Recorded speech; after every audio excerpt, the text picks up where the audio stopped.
Nakakagulat ang mga babaeng karakter sa anime na ito.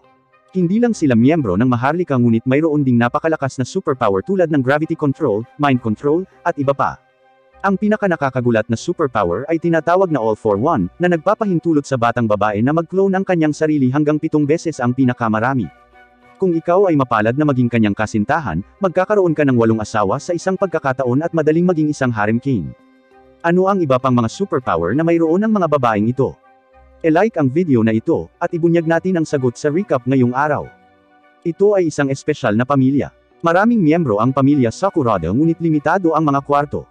Dahil dito, kailangan nilang mag-agawan para sa banyo at dressing room tuwing umaga. Bagamat mukha silang tulad ng mga ordinaryong pamilya, ang kanilang ama ang hari ng bansang ito. Pagkatapos ng almusal, isang espesyal na kotse ang sumundo sa hari at dadalhin siya sa palasyo. Dahil gusto ng hari na ang kanyang pamilya ay mamuhay ng ordinaryong buhay bilang mga karaniwang tao, ang pamilya ay nakatira sa isang karaniwang tirahan. Gayunpaman, ang bawat coins ay may 2 panig. Para maprotektahan ang kanilang kaligtasan at mas makilala sila ng mga mamamayan, naglagay ang hari ng hindi bababa sa 2,000 kamera sa kahabaan ng kalye, sinusubaybayan ang buhay ng 9 na magkakapatid at ini-broadcast ang mga ito sa buong bansa. Ayon sa kanyang plano, bawat isa sa 9 na magkakapatid ay itinalaga bilang potensyal na kahalili at lalahok sa halalan. Sa buong taon na halalan, lahat sila ay kailangang humanap ng paraan para makuha ang suporta ng mga mamamayan. Ang ikatlong anak ng pamilya, si Akane, ay sobrang mahiyain sa mga estranghero at nag-aatubili na humarap sa kamera. Madalas siyang naghahanap ng mga kalsada na walang kamera. Gayunpaman, ang sistema ng pagsubaybay ay na-upgrade na. Ang mga posisyon ng mga kamera ay muling inayos, at ang kanilang mga pagganap ay napabuti rin ng husto. Bilang karagdagan, ang kanilang bilis ng pagkuha ng mga tao ay napakabilis. Upang maiwasan ang kamera, nagpasya si Akane na gamitin ang kanyang mga superpower para pumasok sa paaralan.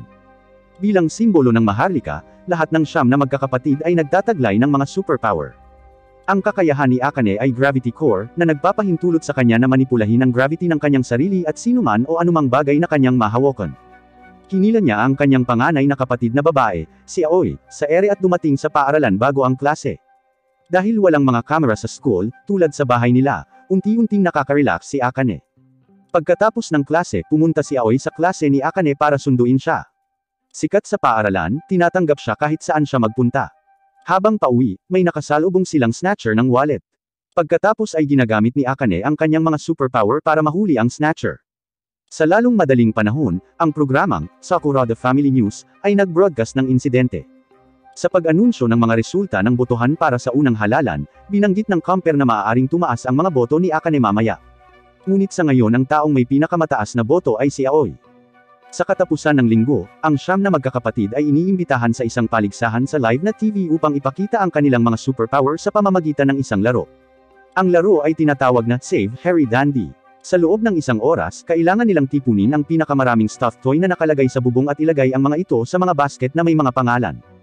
Upang pasiglahin ang kanilang espiritu ng pakikipaglaban, ang hari ay nag-aalok na ang natalo ay kailangang linisin ang lahat ng mga banyo sa kastilyo. Si Teru ang ika-8 anak ng pamilya. Ang kanyang kakayahan ay limit over, na nagpapahintulot sa kanya na mapataas ang kanyang lakas sa isang superhuman na antas upang siya ay umakyat sa bubong. Ngunit ang kanyang lakas ay napakalakas na madali niyang masira ang mga pader. Si Hakari ang ika-7 anak ng pamilya.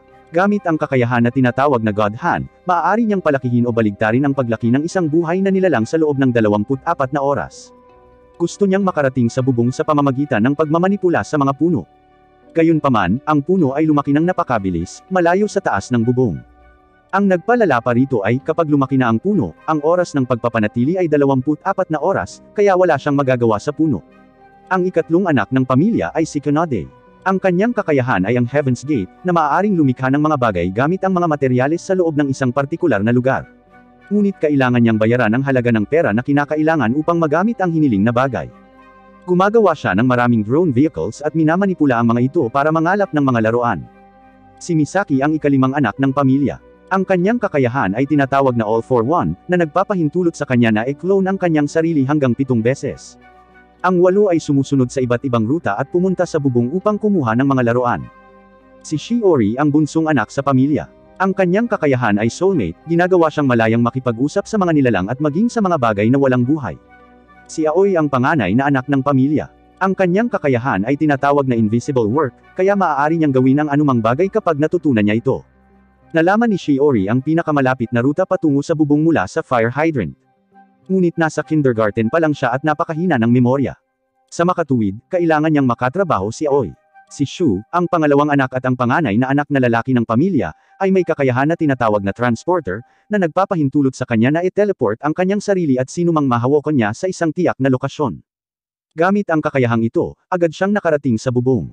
Samantala, ginagamit ni Haruka, ang ika-6 na anak ng pamilya, ang kanyang superpower, ang Lots of Next, upang suriin ang kanyang posibilidad na maging talunan. Dahil alam niyang pangalawa lang siya kay Akane sa posibilidad na matalo, nag-aalok siya na makatrabaho si Akane.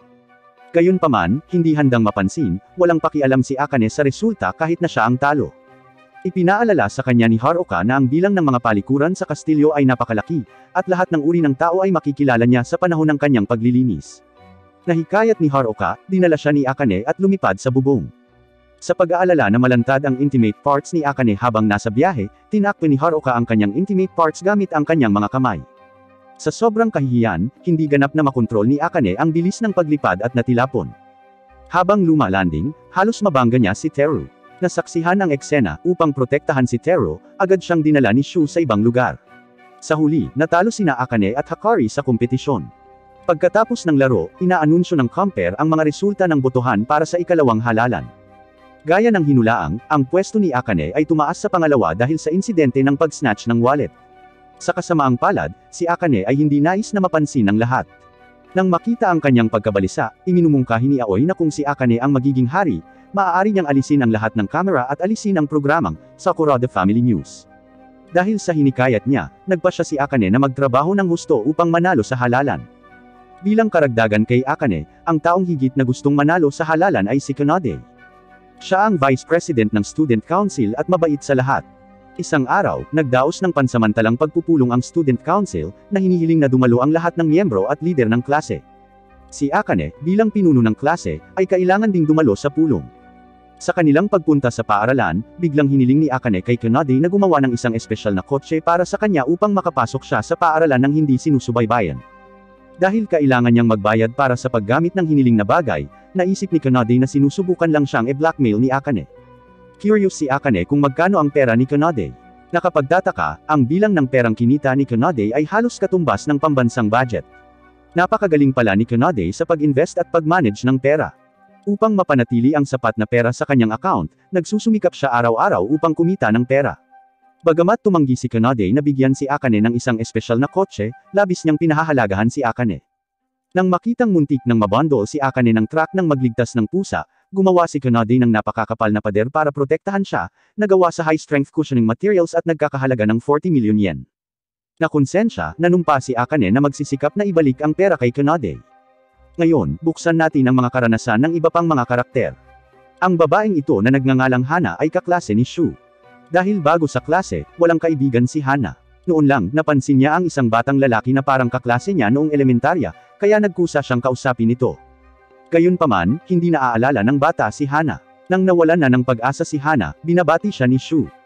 Magkaklase rin pala sila noong elementarya, at naaalala pa rin siya ni Shu. Naantig sa kanyang pagkilos at magiliw na pagkatao, hindi mapigilan ni Hana na ma-inlove sa kanya. Umupo si Hana sa harap ni Shu. Kaya naman, inaabangan niya ang pakikipag-ugnayan sa kanya araw-araw. Kahit na aksidenteng na-spray ni Shu ang gatas sa kanyang mukha, hindi siya nagagalit ngunit sinasabi sa kanya na gusto niya ang gatas. Para tulungan siya, habang dumadaan si Shu, itinulak ng mga kaibigan ni Hana si Hana papunta sa kanya. Nang maamoy si Shu, namumula ang mukha ni Hana. Sa sobrang kahihiyan, nagmamadaling tumakas si Hana. Gayunpaman, na-misunderstand ni Shu na kinamumuhian siya ni Hana at nag-aatubili siyang tingnan siya.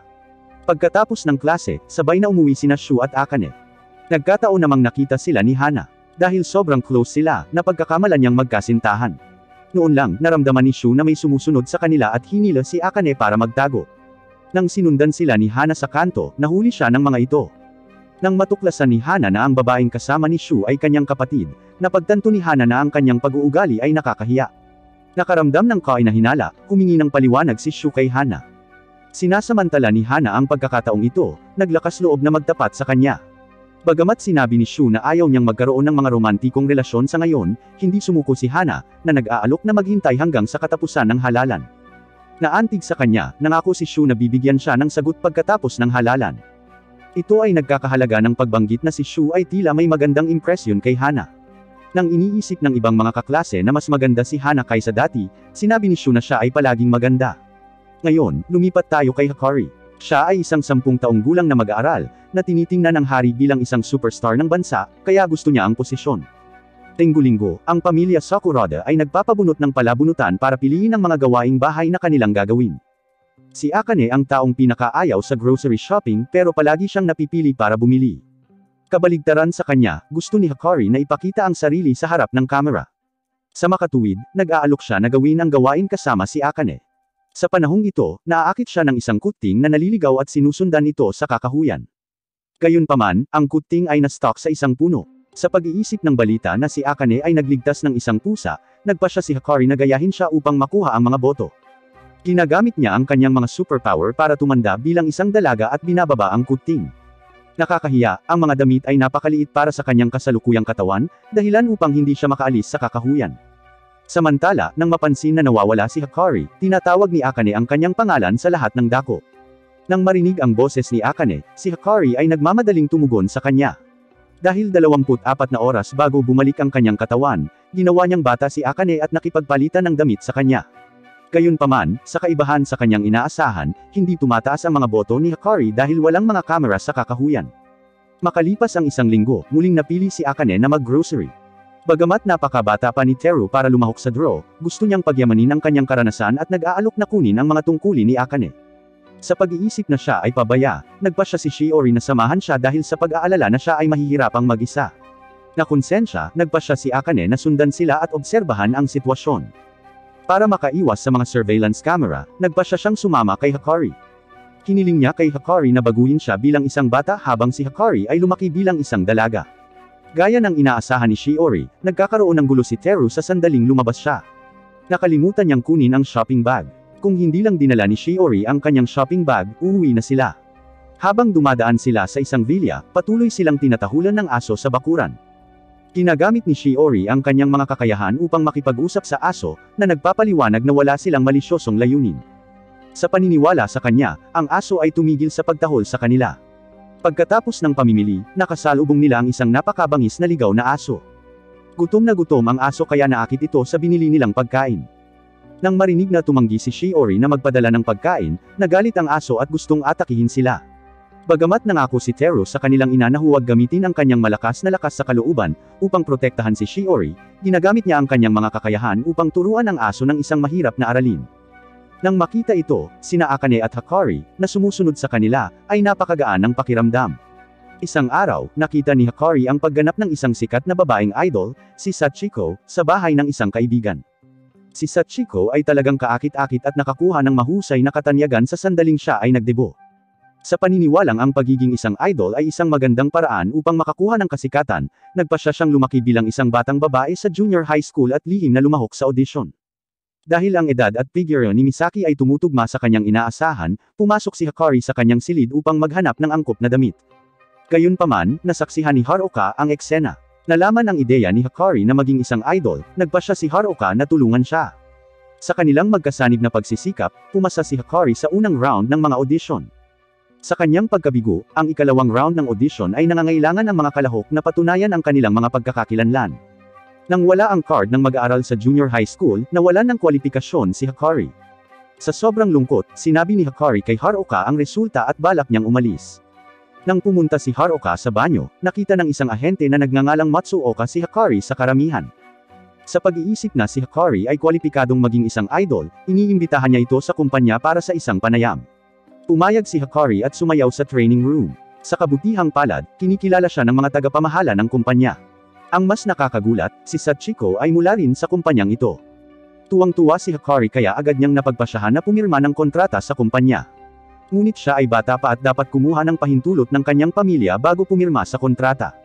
Paglabas na pagkalabas nila ng kumpanya, nakasalubong nila si Haruka.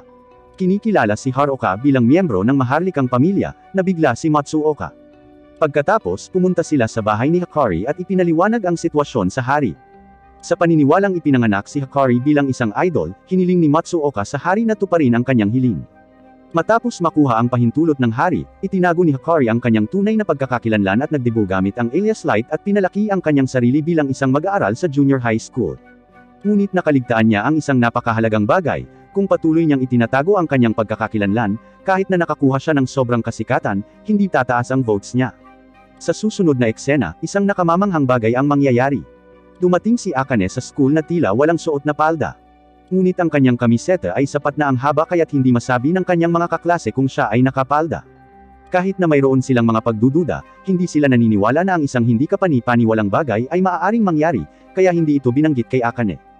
Nang marinig ang chismis mula sa kanyang mga babaeng kaklase, labis na nag-aalala si Kanade kay Akane. Dahil iniwan ni Akane ang kanyang telepono sa bahay, kailangan niyang ipatawag si Akane sa student council room gamit ang PA system. Kailangang umakyat ng hagdan si Akane papunta sa opisina. Sinusundan siya ng lahat ng lalaki sa klase niya, gustong sumilip sa kanya. Sa kabutihang palad, sumugod si Kanade bago umakyat si Akane sa hagdan at nagtanong tungkol sa sitwasyon. Nagmamadaling ipinaliwanag ni Akane na hindi niya sinasadyang napunit ang kanyang palda sa umaga upang maiwasan ang mga kamera, at kailangang magpalit ng shorts. Ngunit lingid sa kanyang kaalaman, ang shorts ay sinira ng kanyang pusa. Habang itinataas niya ang kanyang kamisete para magpakita, lahat ay namangha nang makitang siya ay nakasuot lamang ng nakakaakit na damit. Isang araw, inanunsyo ni Kanade sa student assembly na ang paaralan ay makikibahagi sa isang proyekto sa pagpapaganda ng bayan sa susunod na linggo, at kailangang walisin ng mga estudyante ang mga lansangan ng buong bayan. Ayaw ni Akane na maglinis sa harap ng kamera at nag-aatubili na sumali sa aktibidad. Ang kanyang kaklase na si Fukushina ay ang presidente ng Akane Fan Club, ngunit itinatago niya ang kanyang pagkakakilanlan sa kanyang mga kaklase. Nang makitang nababalisa si Akane, hiniling ni Fukushina kay Kanade na baguhin ang lokasyon sa paaralan. Sa pagsasabing may crush si Fukushina kay Akane, tinanong siya ni Kanade kung gusto niyang makitang mahiyain si Akane sa harap ng kamera. Dahil sa paghikayat niya, sumuko si Fukushina. Para makita ang iba't ibang panig ni Akane, si Fukushina ay napaka-positibo sa mga aktibidad habang si Akane ay palaging atubili na humarap sa kamera. Pagkatapos ng trabaho, siya ay pagod na pagod. Sa summer vacation, ang 9 na magkakapatid ay pumupunta sa isang pribadong beach para magbakasyon. Naglalaro sila ng laro ng pagdurog ng pakwan. Habang nakapikit ang mga mata, ang sinumang makabasag ng pakwan ang siyang mananalo. Hindi kasali si Haruka sa laro. Tumpak niyang hinuhulaan ang mga probabilidad ng tagumpay ng bawat kapatid sa pagtama sa target at nalaman niya na si Shiori ang pinakamalamang na mananalo. Ayaw ni Kanade na magkatotoo ang hula ni Haruka at nangakong manalo sa kompetisyon. Gayunpaman, ang pag-smash ng pakwan ay mas mahirap kaysa sa naisip niya, at nabigo siya. Gumagamit si Shiori ng mga superpower para makipag-usap sa pakwan. Sa pag-iisip siya ay napakaamo, kusang hinati ng pakwan ang sarili sa mga piraso para sa kanya. Pagkatapos ng laro, sama-sama silang nag-e-enjoy sa masarap na pakwan. Tapos, habang naglalaro ng beach volleyball, aksidente silang nabangga sa bakod. Hindi pala private beach ito kundi isang activity house na itinayo sa open space. Sa tingin ni Akane, basta't masaya sila, kahit peking beach ay katanggap-tanggap. Gayunpaman, hindi nila sinasadyang na itamba ang bakod, at nakita sila ng lahat ng dumadaan. Dahil sa sobrang hiya, nagmamadaling tinakpe ni Akane ang kanyang mukha gamit ang kanyang mga kamay. Pagka-uwi, nakita ni Akane si Haruka na nagtatago sa kanyang silid na tinitingnan ang kanyang mga larawan sa swimsuit. Sa ilalim ng kanyang pagtatanong, sinabi ni Haruka ang totoo. Ang kanilang mga tagahanga ay nag-set up ng maraming hindi opisyal na mga website. Ngunit masyadong nahihiya si Akane na ipakita ang kanyang katawan. Sa makatuwid, hinanap ni Haruka ang kanyang fansite at hiniling sa mga tagahanga na tanggalin ang ilan sa mga nakakahiyang larawan at video. Ito ay nagkakahalaga ng pagbanggit na sina Haruka at Misaki ay kambal. Pinarami ni Misaki ang kanyang sarili hanggang 7 beses, bawat isa sa kanila ay may kani-kanyang libangan at specialty, at madalas na tinatawag sa iba't ibang club para sa tulong. Sa kabaligtaran, wala siyang partikular na larangan ng kadalubhasaan, at hindi rin niya maabot ang average sa anumang ginagawa niya. Pagkatapos ng mga aktibidad sa club, si Misaki ay nakakaramdam ng pagkasira sa sarili at nakahiga sa kama sa sandaling siya ay bumalik sa bahay. Dahil nakatira ang kambal sa iisang kwarto, narinig ni Haruka ang kanyang reklamo. Kabaligtaran sa kanyang kapatid na babae, para sa kanya, si Misaki ang pinaka-espesyal sa 9 na magkakapatid. Dahil lahat ng 9 na magkakapatid ay may mga superpower, at sa ilang lawak, sila ay mga kakaibang tao habang si Misaki lamang ang nabubuhay bilang isang ordinaryong tao. Sa sandaling iyon, biglang dumating si Akane sa kanilang silid at hiniling si Misaki na lumahok sa isang pakikipanayam. Si Akane ay hindi makaharap sa kamera at hindi nakikipag-usap tulad ni Misaki, na sa tingin niya ay ang tanging makasagot sa mga tanong tungkol sa kanila. Nang marinig ang kanilang mga papuri, nabawi ni Misaki ang kanyang lakas ng loob at tinanggap ang panayam. Pagkatapos ng summer vacation, kalahating taon na lang ang natitira para sa huling halalan. Nagpasya si Akane na gumawa ng pagbabago at sinubukang ipakita ang sarili sa harap ng kamera. Ang unang bagay na ginagawa niya ay magbigay ng isang talumpati sa kalye. Bagamat mukhang mahiyain pa rin siya, sikat siya sa mga tao. Bukod kay Akane, abala rin ang ibang magkakapatid sa mga kampanya sa eleksyon. Sa kanila, si Kanade ang pinakamasipag na nagtatrabaho. Gusto niyang manalo sa halalan dahil sa isang insidente 12 taon na ang nakararaan. Noong mga oras na iyon, napakahilig niya maglaro at dinala niya si Akane sa malapit na parke para maglaro habang wala ang kanilang mga magulang. Sa pag-aalalang magkagulo sila, sinundan sila ni Shu. Upang ipakita ang kanyang mga kakayahan, ginawa ni Kanade ang isang kastilyo. Ngunit walang mga hagdan sa kastilyo dahil sa hindi sapat na mga deposito. Dahil ayaw mapahiya sa harap nila, pinilit ni Kanade na gumawa ng hagdan para sa kanila. Biglang gumuho ang kastilyo. Para protektahan si Kanade, nabali ang binti ni Shu ng mga durog na bato. Pagkatapos ng paggamot, ang binti ni Shu ay maaaring malayang gumagalaw para sa pang-araw-araw na buhay, ngunit hindi na siya makakapagsagawa ng mabibigat na ehersisyo. Sa pag-alala na minsang pinangarap ni Shu na maging isang soccer player, labis ang pagsisisi ni Kanade. Sa makatuwid, nais niyang maging hari upang maibuhos niya ang pambansang kapangyarihan sa pananaliksik na medikal at pagalingin ang pinsala ni Shu. Sina Misaki at Haruka ay hindi nagsasagawa ng mga kampanya sa halalan. Habang naglalakad sila sa lansangan, nakasalubong nila ang kanilang mga kapatid na nagbibigay ng talumpati kung saan-saan. Pagka-uwi, nagbago ang ugali ni Misaki sa eleksyon. Sa tingin niya, napakamakasarili ng ilan sa kanyang mga kapatid. Halimbawa, gusto ni Akane na maging hari para lang tanggalin ang mga surveillance camera, pero dapat ang hari ay kailangan na unahin ang bansa. Sa paniniwalang si Misaki ay magiging hindi makasarili, si Haruka ay lubos na sumusuporta sa kanya. Sa kanyang paghihikayat, nagpasya si Misaki na lumahok sa kampanya sa halalan at humingi ng tulong sa kanya. Bagamat gusto nilang maging hari para sa iba't ibang dahilan, bawat isa sa kanila ay nagsisikap ng husto na hamanin ang kanilang sarili. Sa panahong ito, sina Shu at Aoi ay nagbibigay ng mga talumpati sa lahat ng dako kasama si Akane. Isang araw, dumating si Kanade upang tingnan ang pagsasalita ni Aoi bilang isang karibal. Sa pagsasabi na ayaw ni Aoi na maging hari, tinanong ni Kanade kung bakit hindi siya kusang umalis sa halalan.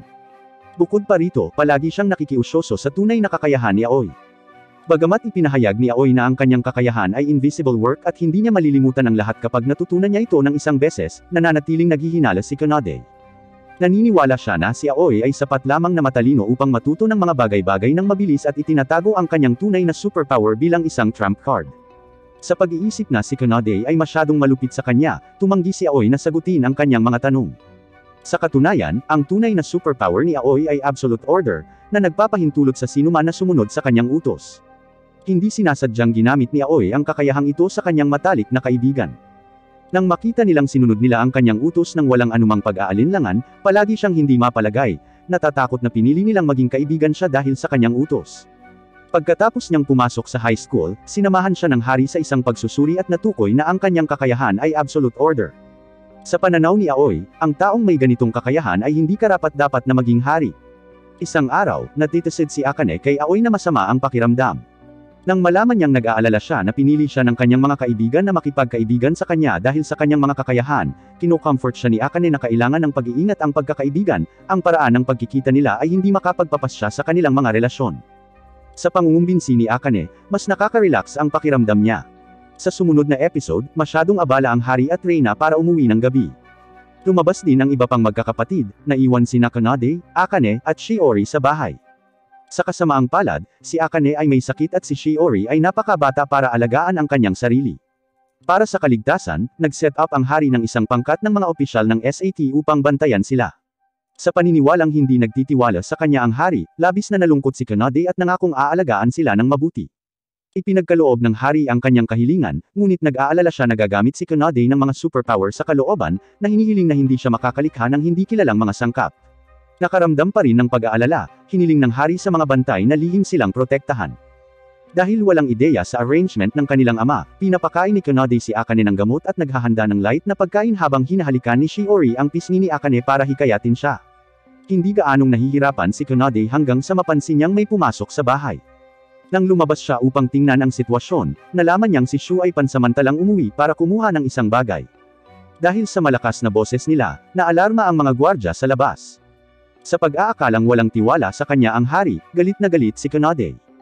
Samantala, si Hikari ay nagsisikap na maging isang idol. Sa kasalukuyan, si Sachiko ay nakakuha ng matatag na katanyagan. Upang maging mas sikat si Hikari, hiniling ng kumpanya sa kanya na bumuo ng isang limitadong grupo kasama si Sachiko kung saan si Hikari ang sentro habang si Sachiko ay nagtatrabaho bilang isang miyembro ng suporta. Ang limitadong pangkat na ito ay tatagal lamang ng isang araw. Para mas mapansin, magdaraw sila ng 2 konsyerto, isa sa araw at isa pa sa gabi. Sa paniniwalang mas malala ang lakas ni Hikari kaysa sa kanya, malamig ang pakikitungo ni Sachiko sa kanya.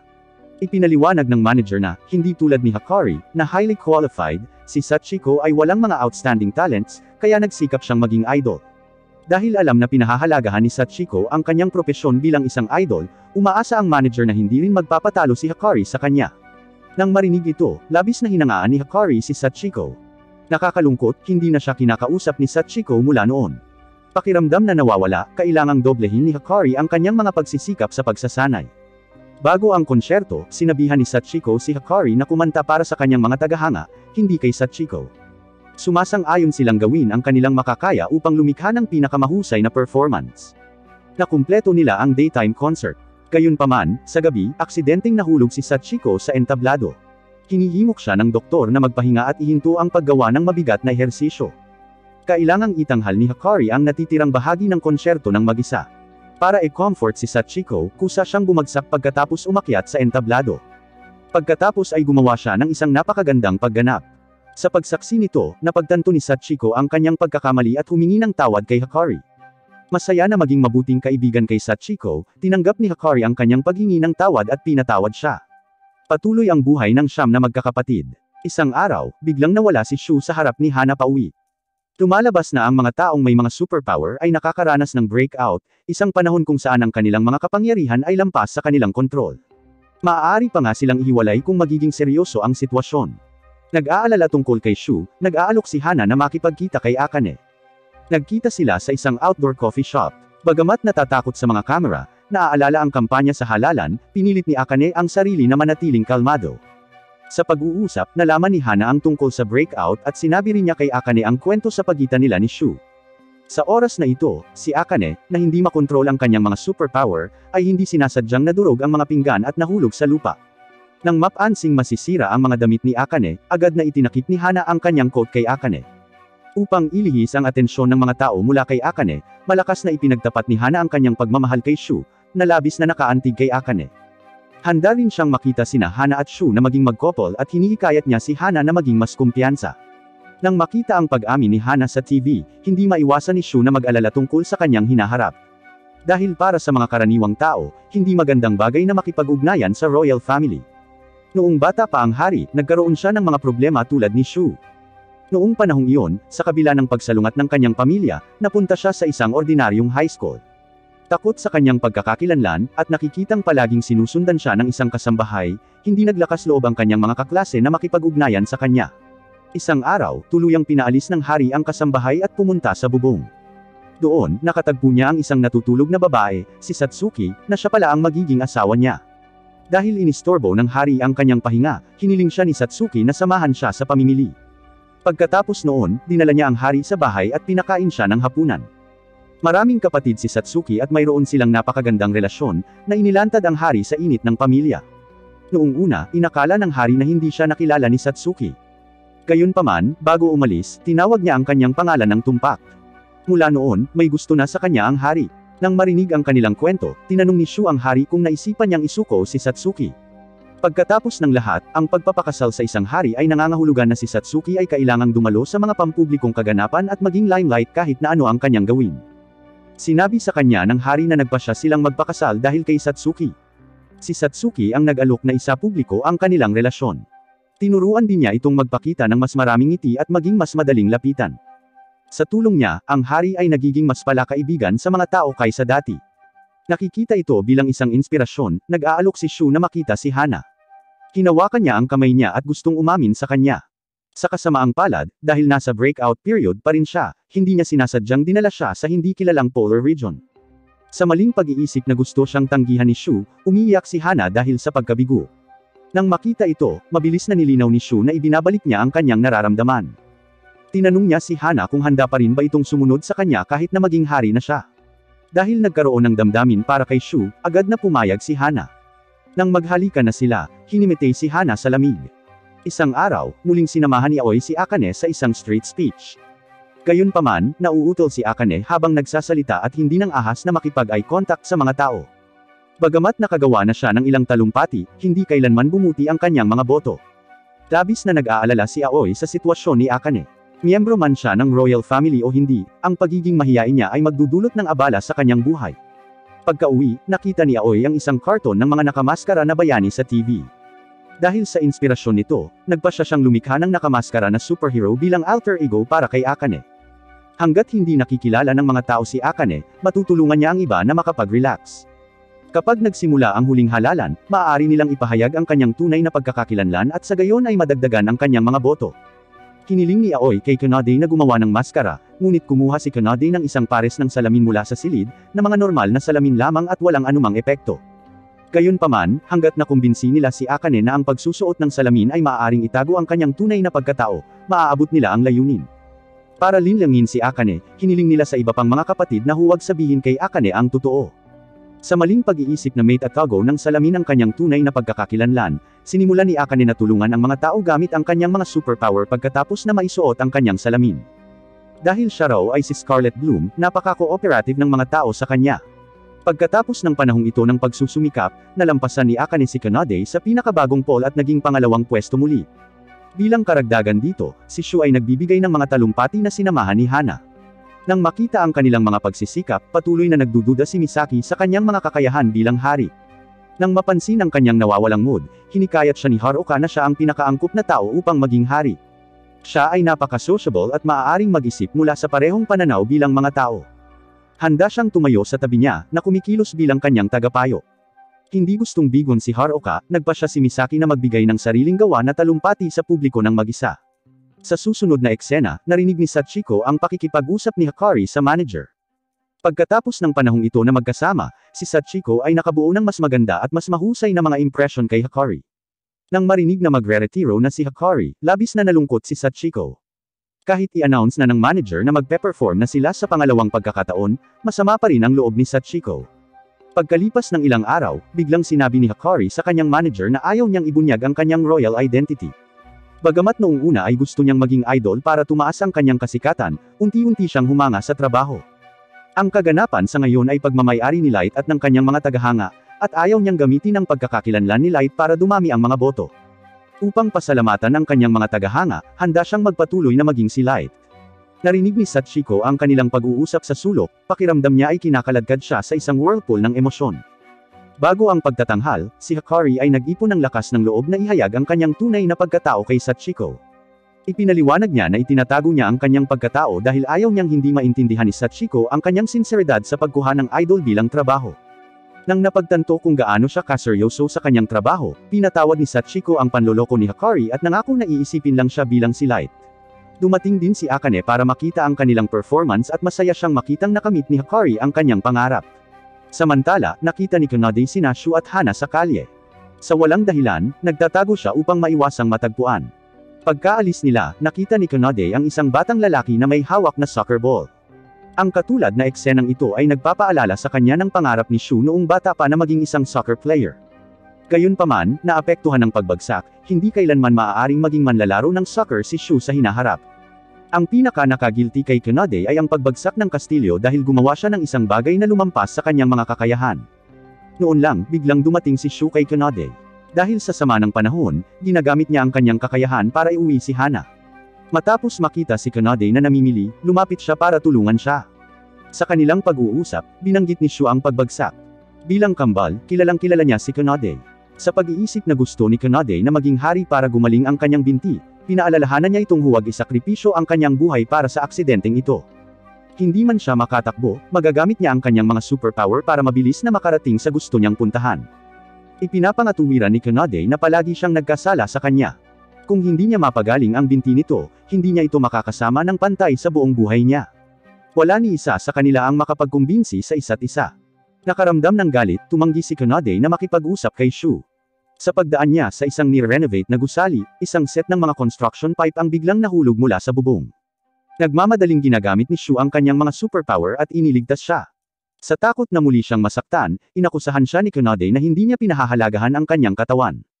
Ngunit para kay Shu, dapat protektahan ng lalaki ang kanyang kapatid na babae. Ang relasyon sa pagitan ng magkapatid ay walang katumbas. Kailangan lang protektahan si Kunade. Sa pag-uwi, sinabi ni Kunade kay Shu na gusto pa rin niyang maging hari. Ang kaibahan ay dati ay nanalo siya sa halalan para sa pagpapagaling ng kanyang binti, ngayon ay gusto na lang niyang maging hari para sa kanyang sarili. Ngayon, ibunyag natin kung bakit takot si Akane sa mga kamera. Kahit na si Akane ay maaaring makipag-usap sa mga estranghero sa pagre-relax sa tulong ng kanyang salamin, gusto niyang alisin ang mga kamera. Para matulungan si Akane na malampasan ang kanyang mga takot, sinabi ni Kunade sa mga kapatid ang mga karanasan ni Akane noong bata pa siya. Noong panahong iyon, hindi pa nakakabit ang mga kamera, at mas pala kaibigan si Akane. Isang araw, gustong pumunta ni Akane sa bahay ng kanyang matalik na kaibigan, si Karen, at palihim na itinapon ang mga bodyguard na sumusunod sa kanya.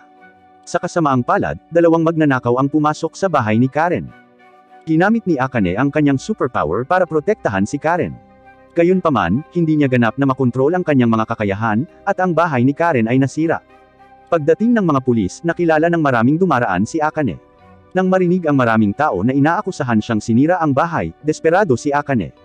Simula noon, ayaw na niyang pinagtutuunan ng pansin ng mga estranghero.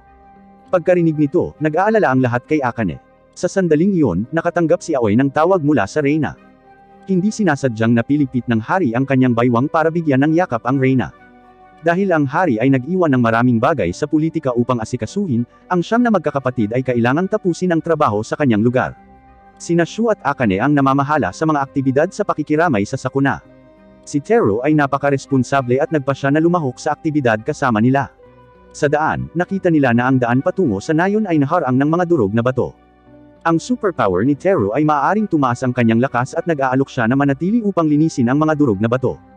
Pagkatapos ay ginamit ni Shu ang kanyang mga kakayahan at lumipat sa kanlungan kasama si Akane. Nang makitang tumulong sa kanila ang mga miyembro ng royal family, tuwang-tuwa ang mga residente. Sa panahon ng pakikiramay, tinutulungan nila ang mga taga-nayon na malutas ang maraming problema at magpadala ng maraming supply.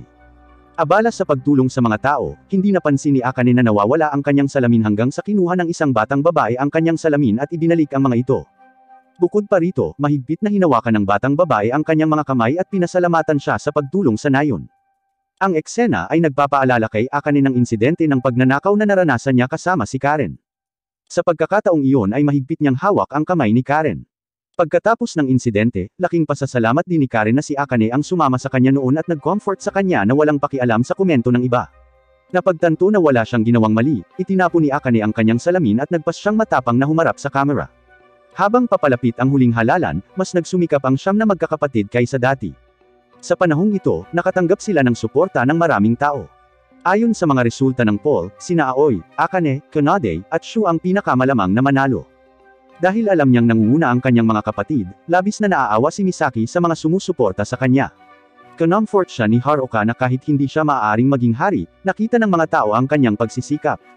Dahil sa inspirasyon niya, ipinangako ni Misaki na magsisikap hanggang sa huling minuto. Sa araw ng huling halalan, ibinunyag ni Aoi sa publiko ang kanyang tunay na kakayahan, ang Absolute Order, at idinagdag na aalis siya sa halalan dahil dito.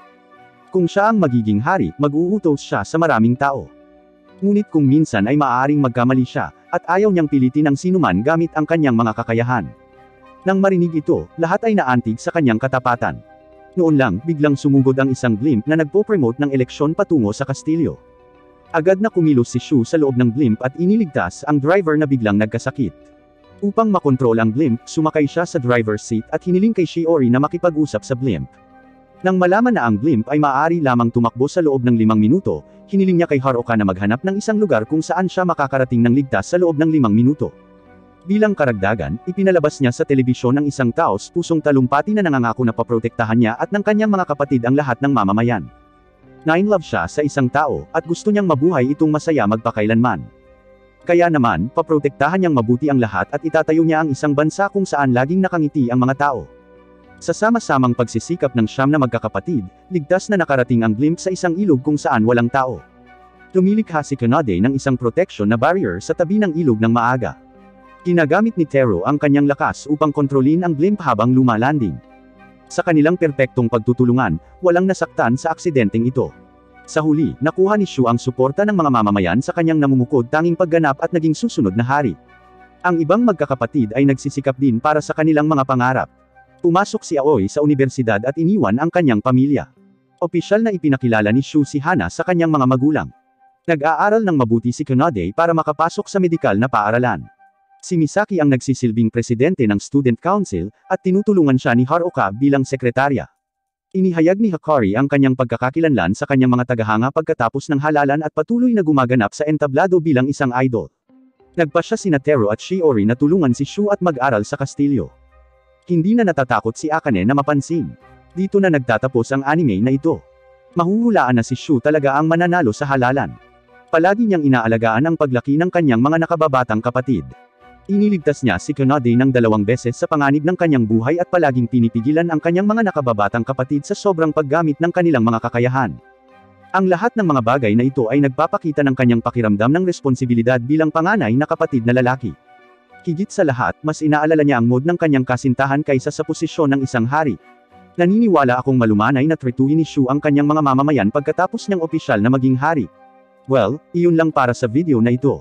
Kung nagustuhan mo ang video na ito, tandaan na i-like ito. Gayun din, huwag kalimutang mag-subscribe sa aking channel. Marami ring magagandang recap sa aking channel. See you sa susunod na video.